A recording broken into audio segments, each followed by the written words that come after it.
ओम नमस्ते जी। आज का हमारा विषय अचसंधि के 25वें नियम से प्रारंभ होगा। इससे पूर्व हमने अचसंधि के 24 नियमों के बारे में आपके साथ चर्चा की थी, जिसमें हमने संधि के भेदों के बारे में बताया था। 3 भेद होते हैं। कितने भेद होते हैं? 3। और हमारा जो प्रथम भेद अचसंधि, उसके बारे में हम यहाँ पर आपके साथ चर्चा कर रहे हैं। ठीक है। तो अचसंधि में हमने यण संधि, अयादि संधि आदि अनेकों विषयों के बारे में चर्चा की है।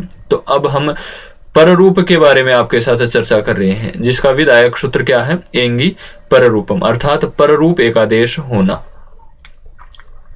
साथ ही हम आपको अवगत करा दें, ये विषय ऐसा है कि इसको आप हिंदी में भी समझ सकते हैं और संस्कृत में भी समझ सकते हैं।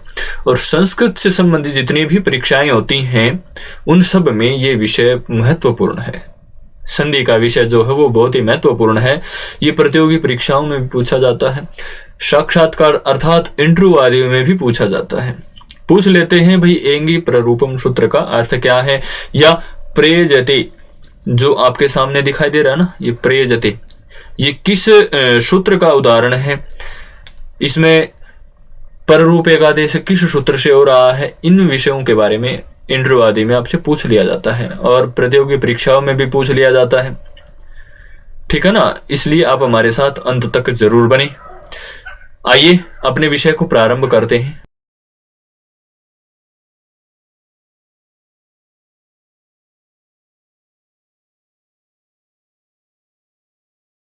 है हमारा प्रथम सूत्र है, क्या है? एंगी पररूपम।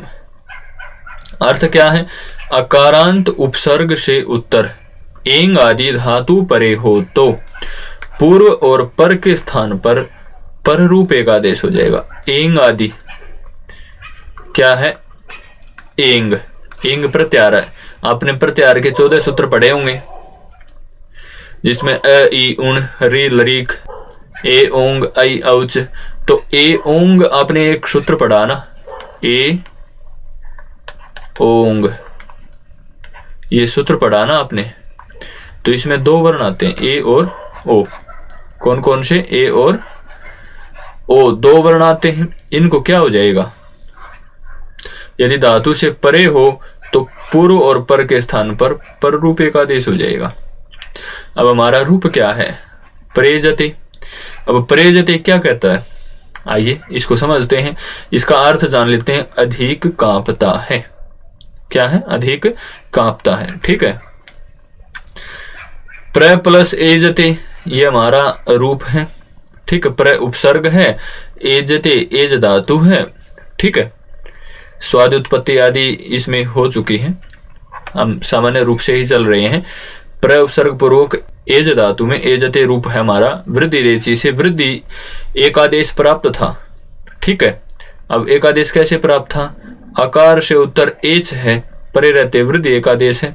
आपने ऊपर पढ़ा भी था, वृद्धि रेचि सूत्र जब आया था, प्र में अ है और बाद में ए है एंग का, तो वृद्धि एकादेश प्राप्त था। परंतु एक सूत्र हमने ऊपर पढ़ा था, उपसर्गा क्रिया योगे, अर्थात प्र की उपसर्ग संज्ञा जब हमने उपसर्गा क्रिया योग से कर दी, तो भुआदेव धातु से जब धातु संज्ञा करते हैं एज की, तो एंगी प्ररूपम सूत्र आ जाता है। उपसर्ग की हम उपसर्ग संज्ञा करेंगे किसकी? प्र की, और उसके बाद धातु संज्ञा करेंगे किसकी? एज धातु की। धातु क्या हमारी? एज है ना, ये देखो एज धातु है। जब हम इसकी धातु संज्ञा करेंगे, धातु संज्ञा करने के बाद हमारे पास ये जो नियम हमने अभी पढ़ा ना, एंगी पररूपम, पररूप एकादेश करने के लिए, वो आ जाता है। तो जब एंगी पररूपम सूत्र आ जाएगा तो क्या कहता है? सूत्र से अकारांत उपसर्ग अर्थात प्र में जो अ है अंत में, से उत्तर एंग आदि धातु, एंग है आदि में, एज धातु में। ठीक है। एज धातु में एंग आदि में है ए, परे रहते पूर्व और पर के स्थान पर क्या हो जाएगा? पररूप हो जाएगा। अब एज धातु में ए पूर्व में है और पर के स्थान पर क्या हो जाएगा? पर रूप एकादेश हो जाएगा। ठीक है, तो परे जते हमारा रूप बन जाएगा। ज्यादा कठिन तो नहीं है, बिल्कुल सरलता से हम आपके सामने विषय को प्रस्तुत करने का प्रयास करते हैं। और यदि फिर भी आपको समझ में ना आए तो आप हमें कमेंट करके ज़रूर बताएं, जिससे हम अपने विषय को आपको पुनः समझा सकें। ठीक है, इसी प्रकार अगला रूप है, ये तो ए से संबंधित था, अब ओ से संबंधित आएगा। क्या है? उपोषति। ठीक है, आइए उपोषति के बारे में भी जान लेते हैं। बिल्कुल समान रूप चलेगा यहां पर ओ के स्थान पे। ठीक है, या औषधि धातु है, औष धातु है। ठीक है, उपसर्ग पूर्वक है। ठीक है, तो ओ को क्या हो जाएगा? अ और ओ मिलके ओ हो जाएगा। उपोषति पर रूप एकादेश हो जाएगा और हमारा रूप बन जाएगा। आप करके देखें इसको भी। ठीक है, इसी कड़ी में जब हम आगे बढ़ते हैं तो एक नियम आता है अचो अंत्यादि टी। क्या नियम है? अचो अंत्यादि टी। ये 26वां नियम है अचसंधि का। क्या कहता है? अचो में जो अंतिम अच है, अचो में जो अंतिम अच है वह यदि आदि में जिसके अच सहित उस समुदाय की टी संज्ञा होती है। फिर समझ लेते हैं, अचो में जो अंतिम अच है वह आदि में जिसके है अच सहित उस समुदाय की टी संज्ञा हो जाएगी। ठीक है, उस समुदाय क्या हो जाएगी? टी संज्ञा हो जाएगी। इसको हम आगे उदाहरण में समझेंगे। इसी के साथ अगला वार्तिक आता है 27वें नियम में, सकंद्वादिषु पर रूपम वाच्यम तच्च टे। ठीक है, सकंदु, सकंद आदि शब्दों में अच परे रहते पूर्व और पर के स्थान पर पररूप एकादेश मानना चाहिए। वह पररूप पूर्ववर्ती शब्द टी भाग, देखो यहां पर दे दिया, वह पररूप पूर्ववर्ती शब्द टी भाग और परवर्ण अच के स्थान पे मानना चाहिए। ठीक है, देखिए इसमें कई बात कह दी है। पूर्व और पर, इन दोनों के बारे में आपको समझना पड़ेगा। आइए इसको हम उदाहरण के माध्यम से आपको समझाने का प्रयास करते हैं। ठीक है, अब हमारे पास शब्द क्या है? सकंदु। क्या शब्द है? सकंदु, अर्थात शकों का कुआं।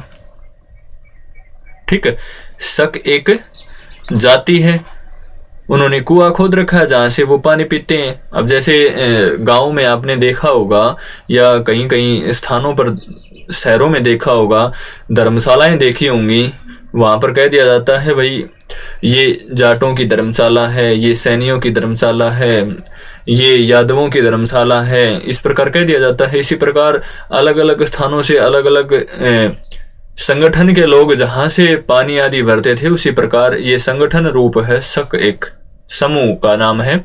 इसको जाति भी कह दिया जाता है, समूह जाति को ही कहते हैं। ठीक है, तो उनका कुआं अर्थात जहां से वो पानी भरते थे उसके बारे में वो कहा है। अब शक तो हमारा पूर्व में हो गया, जाति है। ठीक है, अंधु ये शब्द हो गया हमारा, सकंदु। ठीक है, शक प्लस अंधु, क में अ है और बाद में भी अ है तो सवर्ण दीर्घ की प्राप्ति है।